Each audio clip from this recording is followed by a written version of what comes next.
Olá, meus amigos de Viçosa e região, obrigada pela audiência e apoio ao nosso trabalho aqui na TV Viçosa, onde semanalmente apresentamos este programa para levar até você assuntos de relevância e que informam através de entrevistas com os melhores profissionais, lideranças e prestadores de serviços que se destacam em toda Viçosa e região. Lembrando que você atrai aquilo que transmite, não é mesmo?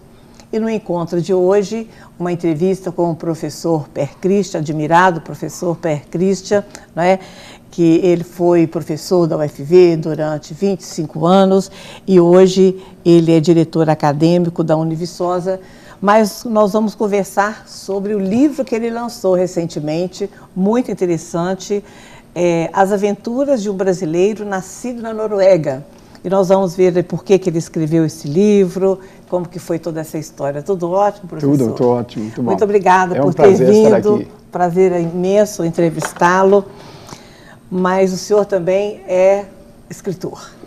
Eu escrevi esse livro, também escrevi 5 livros científicos, né? 4 de química, né? De várias áreas da química, e um também de metodologia de ensino. E esse aqui já é um livro, é tipo uma autobiografia, né? E As Aventuras de um Brasileiro Nascido na Noruega. Por que você resolveu escrever esse livro? Bom, primeiro deixa eu esclarecer, né? Porque eu sou brasileiro naturalizado, né? Eu nasci na Noruega. E quando eu falo para as pessoas que eu nasci na Noruega, as pessoas me falam assim, então você é norueguês? Eu digo, não, eu sou brasileiro, eu só nasci na Noruega, né? Porque como eu sou brasileiro naturalizado, eu tenho os mesmos direitos que qualquer brasileiro nato, exceto algumas coisas que eu não posso ser. Eu não posso ser presidente da República, por exemplo. Para isso você tem que ser brasileiro nato. Eu também não posso ser também presidente do Supremo Tribunal, porque aí você tem que ser brasileiro nato. Mas isso não me preocupa muito, que eu não tenho nenhuma ambição nesse sentido, né? Mas eu posso ser governador de estado, eu posso ser vereador, eu posso ser deputado, posso ser prefeito, qualquer outra coisa que qualquer outro brasileiro pode ser. Até lembro sempre que eu e minha esposa, de vez em quando a gente discute, porque quando tem um jogo Noruega contra o Brasil, eu torço pelo Brasil, porque eu sou brasileiro. E ela fica brava comigo, porque ela acha que eu tenho que torcer pela Noruega, né? Muito bom. Aí eu nasci na Noruega e quando eu tinha 11 anos, meu pai tomou uma decisão para ele muito ruim, né? Porque para ele foi um desastre. E como consequência desse desastre dele, foi um desastre para toda a família, né? Ele resolveu mudar para o Brasil, né? Isso em 1952. Meu pai teve tivemos 2, 3, 4 anos razoavelmente tranquilos no Brasil, mas daí para frente foi um desastre econômico um atrás do outro, né? E aí, quando eu tinha 16 anos, por exemplo, meu pai simplesmente faliu, né? Eu, como era o filho mais velho, nós somos 3 irmãos, né? Éramos 3 irmãos, eu então saí de casa para trabalhar, né? E fui trabalhar numa firma de fornecimento a navios, né, que são firmas que fornecem coisas para navios, comida, ferramenta, tudo que você possa imaginar, né? E como consequência dessa mudança da Noruega para o Brasil, meus estudos também ficaram totalmente atrapalhados. E quando eu saí com 16 anos, eu larguei os estudos. Eu estaria mais ou menos do que hoje seria 5ª ou 6ª série do ensino fundamental, quando eu parei de estudar, né? E fui trabalhar, então, no Cais do Porto. Quando eu tinha 22, 23 anos de idade, eu, então, casei, né? E aí eu fiz a mim mesmo a seguinte pergunta. Com 5ª, 6ª série de ensino, né, de estudos, que tipo de futuro eu tenho para mim, para minha esposa e futuros filhos? Quando minha resposta era um futuro muito ruim, né, eu, então, comecei a estudar que nem um doido, né? Então, eu fiz exame supletivo, né? Logo depois do exame supletivo, eu fiz o vestibular, né, para a licenciatura em Química, mas já tinha família, já tinha filhos e trabalhava no Cais do Porto do Rio de Janeiro. Então, era mais ou menos, a minha faculdade começava tipo 4h30 da tarde, né? Às vezes eu chegava na hora certa, às vezes quando tinha navio no porto eu chegava atrasado, mas aos trancos e barrancos consegui fazer meu curso de graduação. Muito bom. Foi complicado, foi difícil, né? Tanto é que quando me formei, eu jurei nunca mais estudar. Né? 4 anos depois, eu quebrei minha jura. Né? E aí eu enfrentei a época mais dura da minha vida. Eu fui fazer mestrado, né? Já tinha na época, já tinha 5 filhos, né? E então eu fui morar em São Gonçalo, que é perto de Niterói, e estudar na Gávea, né? Então era 2 horas para ir, 2 horas para voltar.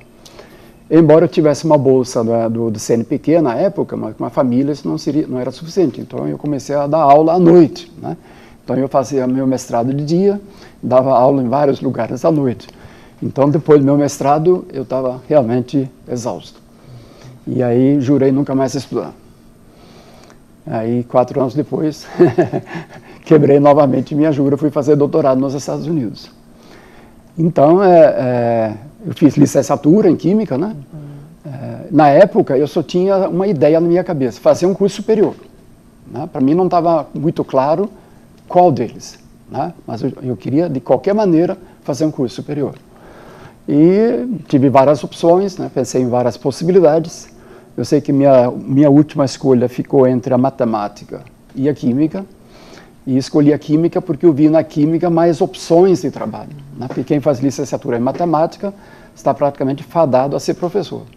Já se você faz em química, você sempre tem uma possibilidade de trabalhar como químico, por exemplo. Então foi essa minha lógica, né? Para escolher então a química. Depois é que eu fui descobrir que realmente a minha queda, né, é realmente ser professor, que é disso que eu gosto, né? E tive assim, muito sucesso nessa minha carreira de professor. Dei aula no ensino médio, dei aula no ensino fundamental, mas a maior parte da minha vida como professor foi no ensino superior. Né?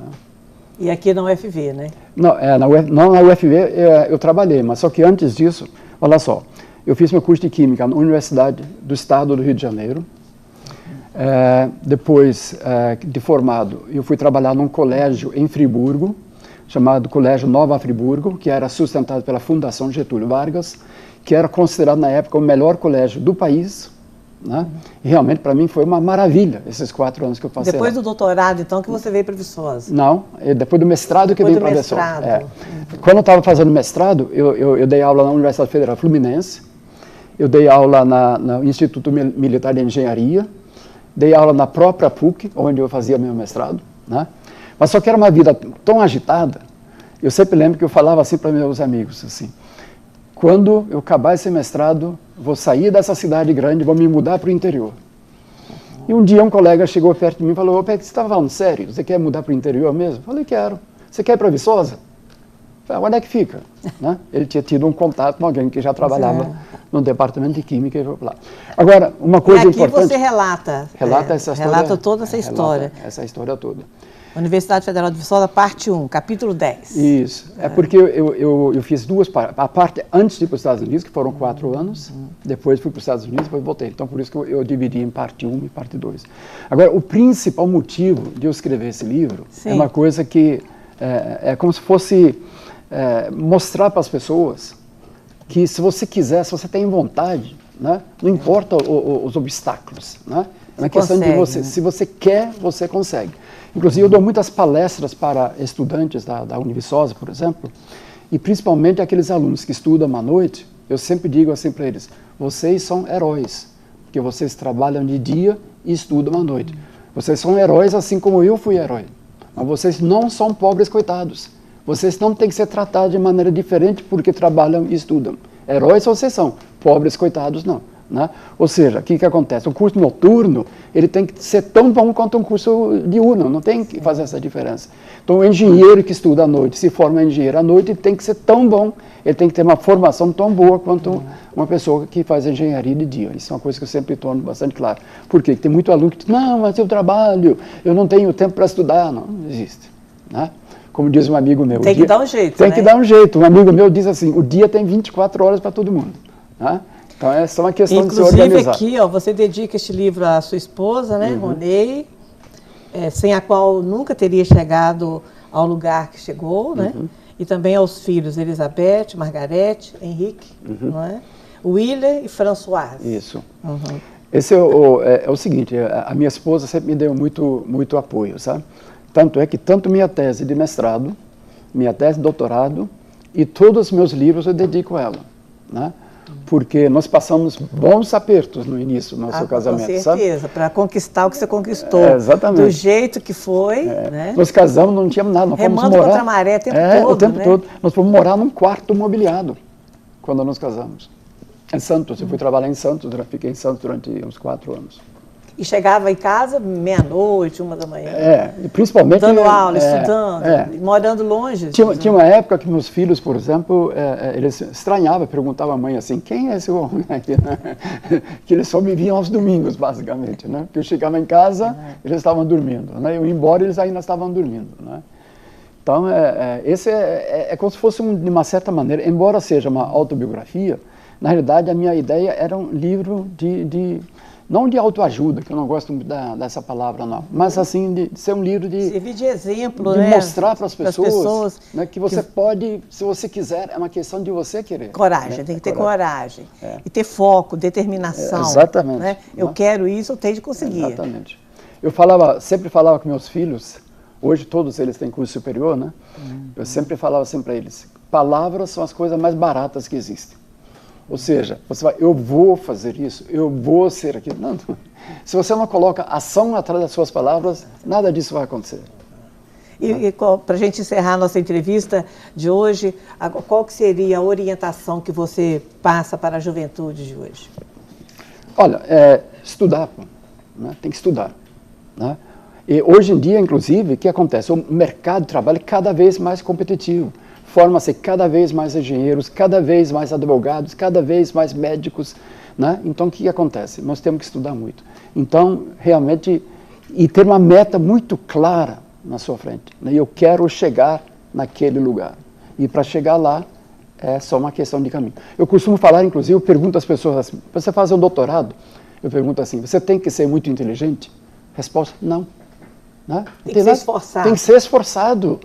Tem muitas pessoas inteligentes que começam alguma coisa e desistem no meio do caminho. Então, a questão não é essa, não. Você tem que ser uma pessoa normal, né? Tem uma inteligência normal. Se você quiser, você... E traçar um plano de vida e cumpri-lo. É fundamental. Então, você tem que ter uma meta. É como diz, não sei quem foi que falou isso pela primeira vez, mas quem não sabe para onde vai, né? Qualquer caminho serve. Né? Sim.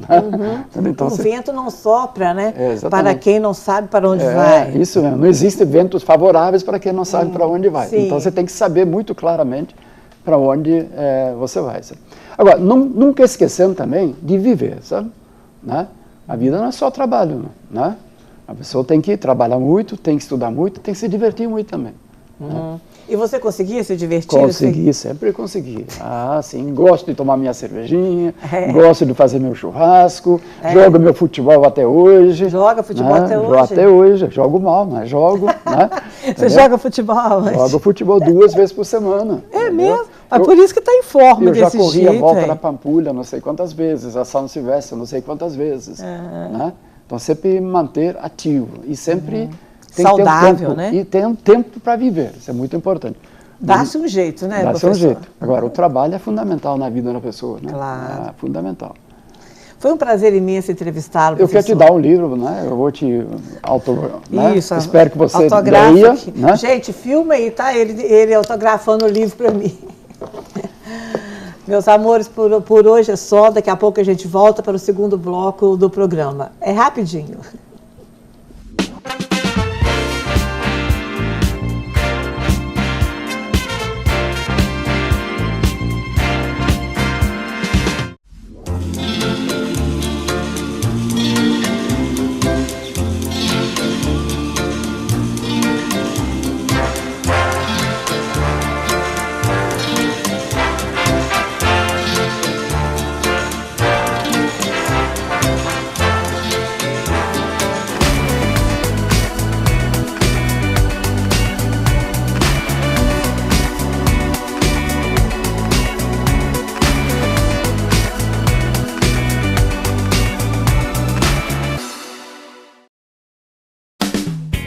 Viação União, há 42 anos crescendo junto com Viçosa. Viaje conosco, use nossos serviços. Viação União, a menor tarifa do Brasil. Viação União, oferecendo o melhor em transporte coletivo com ônibus modernos e confortáveis.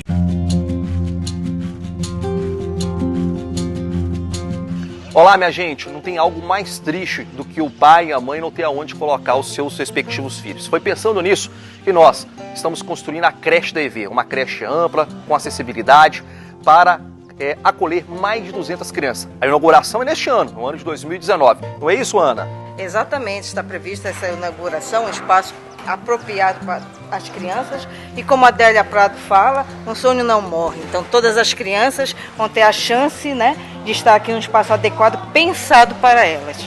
É isso aí. E aí? Bora ingressar na Univiçosa? Com sua nota do Enem? Se você realizou o Exame Nacional do Ensino Médio em 2016, 2017 ou 2018, nós aceitamos a sua nota para ingressar na faculdade. E ainda oferecemos desconto de até 80%. Na primeira matrícula de acordo com a sua nota. 2019 é o seu ano. Vem pra Univiçosa! Vem!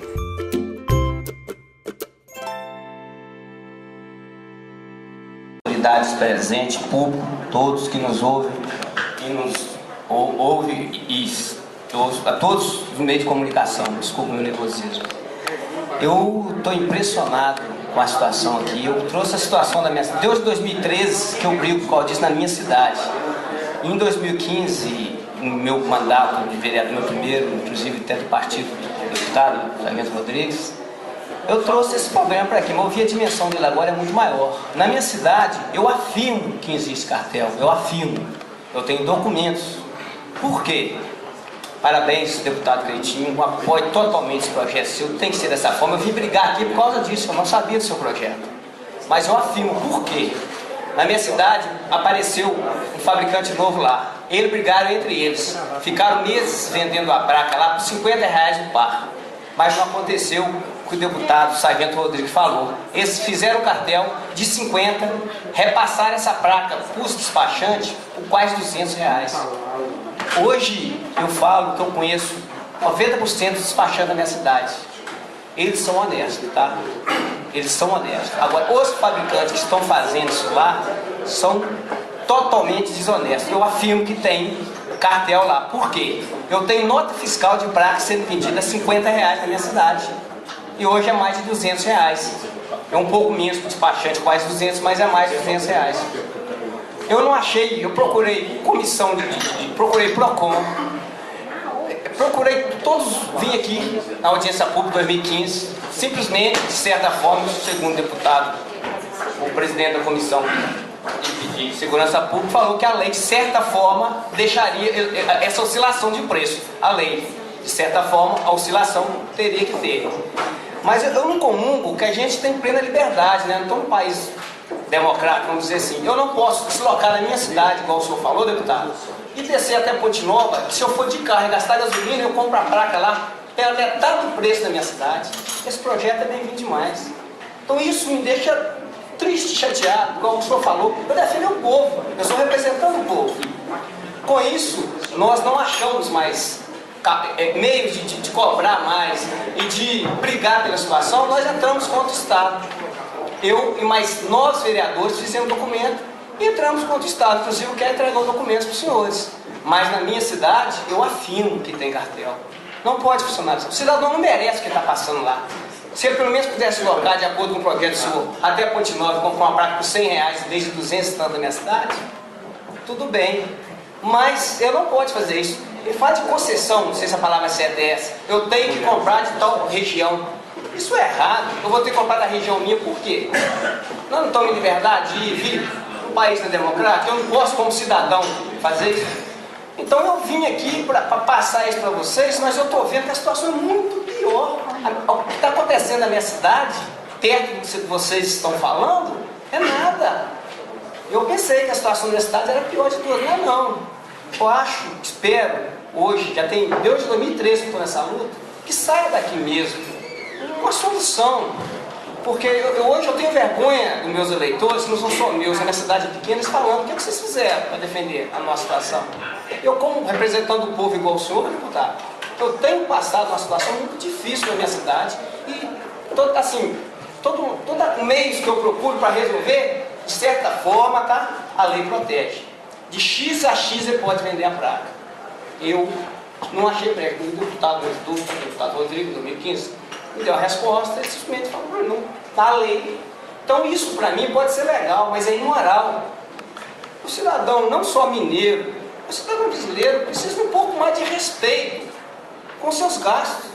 Afinal de contas, a dificuldade do cidadão brasileiro hoje, gerar recurso próprio, ganhar dinheiro com o trabalho, muitas todos sabemos.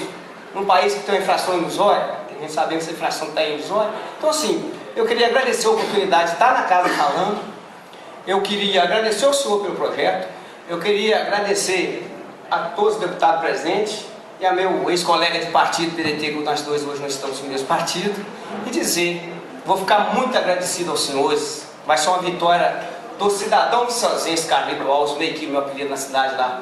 Eu estou no meu 3º mandato, não tenho vergonha nenhuma de falar nessa casa, que eu era catador de papel, estou no meu 3º mandato, passei pela presidência da Câmara agora, eu quero ajudar quem precisa. É igual o deputado Sargento Rodrigues falou aí, o motoboy paga na praça o dobro, e você não está na motinha dele em Ponte Nova, é a metade do preço. Isso para mim não serve, isso para mim é falta de respeito com o cidadão, com o ser humano. Então peço o apoio de vocês todos, o poder está na mão de vocês, vamos resolver isso. Eu quero comemorar a vitória do seu projeto, deputado, quero comemorar, nós precisamos disso. Desde 2013 que eu estou nessa briga, inclusive eu recebi até ameaça na minha cidade, para ser honesto com os senhores. Mas eu quero comemorar a vitória disso aí. Obrigado a todos.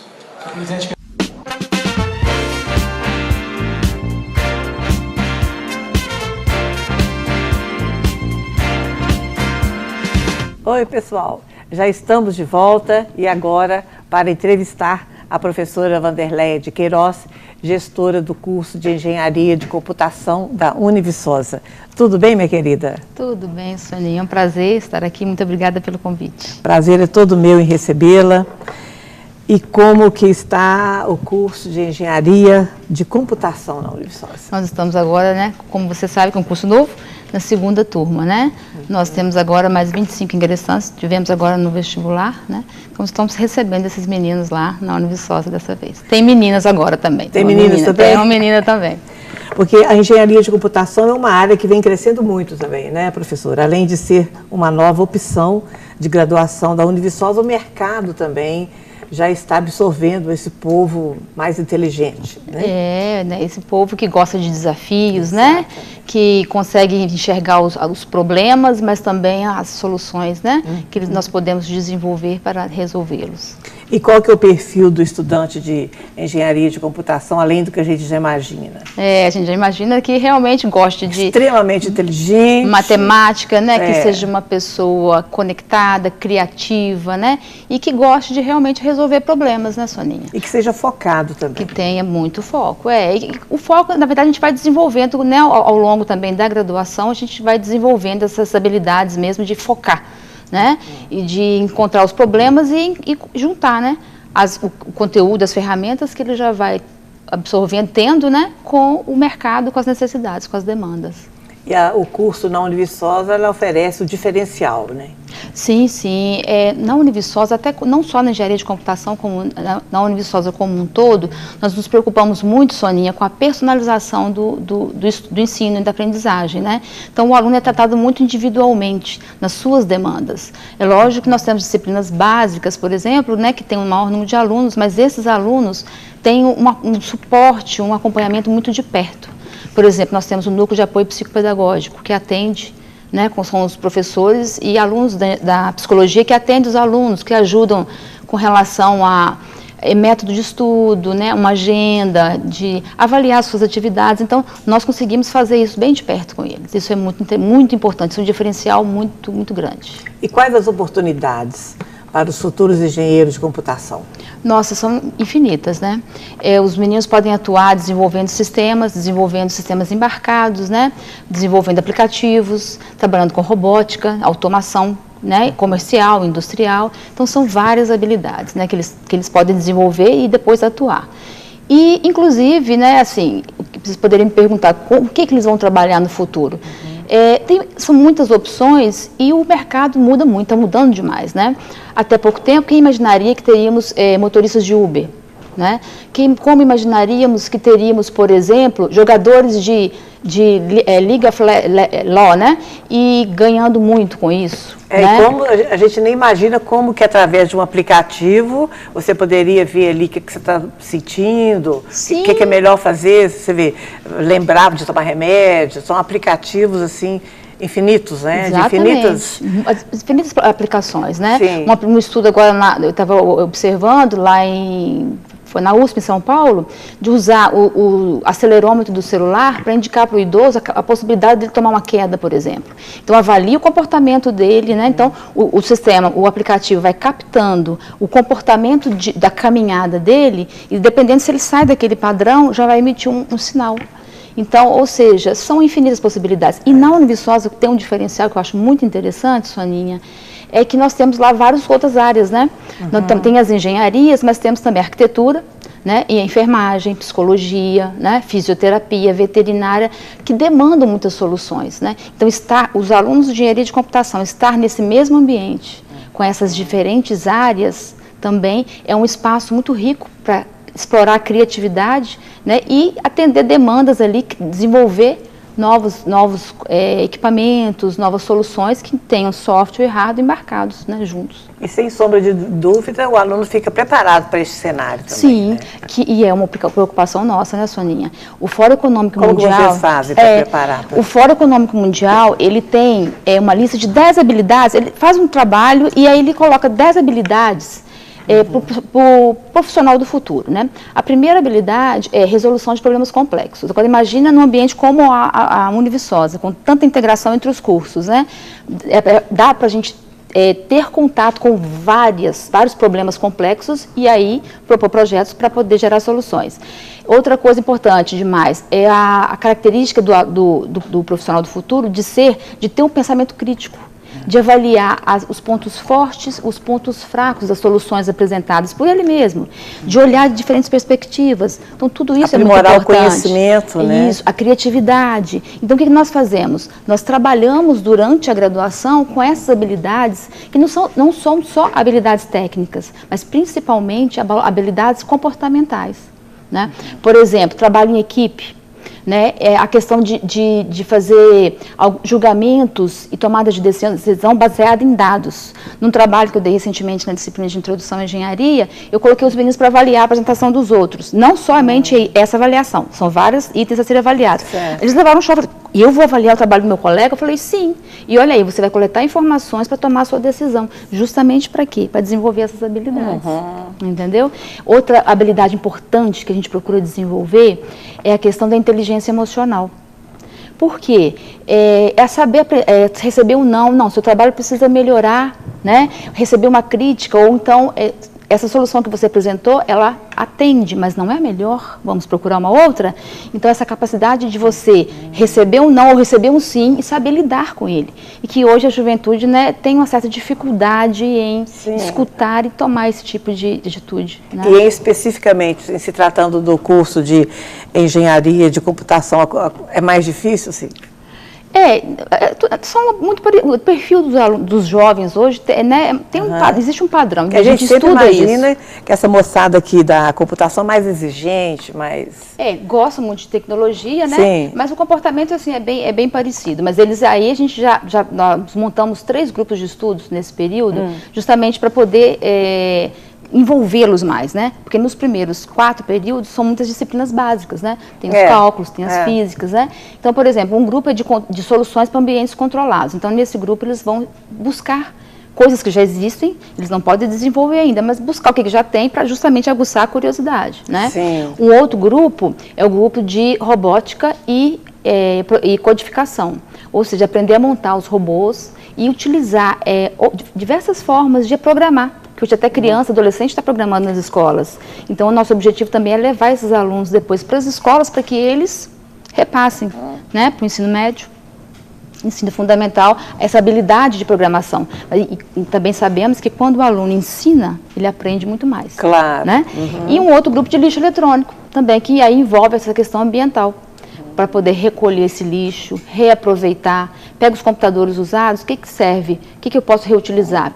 um pedaço de um, com um pedaço do outro, e aí a intenção é de doar esses equipamentos que estejam funcionando para algumas entidades, e o que não for utilizável, reutilizar para fazer alguns porta-treco, alguns porta-retrato, fazer algumas customizações. Que, por sinal, o mercado oferece muito, né, bons recursos para essa área. Sim, né? Sim. Não, hoje viemos mesmo da Oriontec agora, e eles não têm para onde mandar o lixo eletrônico, por exemplo. Então a gente pode coletar esse lixo e já poder tratar e o que não puder ser reutilizado, encaminhar corretamente. Sim. Então a gente cria também, né, no aluno esse compromisso, né, essa responsabilidade social e ambiental. E com a comunidade que realmente precisa de ter um espaço para descartar esses equipamentos. E o mercado paga bem a esse profissional? Não, aí estaremos mais fazendo uma questão ambiental e questão de cidadania, de educação ambiental. Não é mais mesmo pelo custo, né? Sim. Mas seria, por exemplo... Não, eu estou perguntando assim, o mercado paga bem o engenheiro de computação? Sim, sim. Aí os salários iniciais de 4.500, 5.000... Aí depende do nível, né? Do nível em que ele se encontra e da formação. Porque durante a graduação, além do curso, ele vai fazendo outras certificações, pode fazer algumas certificações em paralelo e aí vai só melhorando a sua possibilidade. São 4 anos ou 5? São 5 anos. É um curso, né? Os cursos de engenharia, eles têm 5 anos de duração. E aí depois que a pessoa pode buscar especialidades? Especialização, sim. Durante a graduação, ele pode buscar áreas específicas, certificações, por exemplo. Certificação na área de banco de dados, né? Ele pode buscar uma especialização em ciência de dados, né?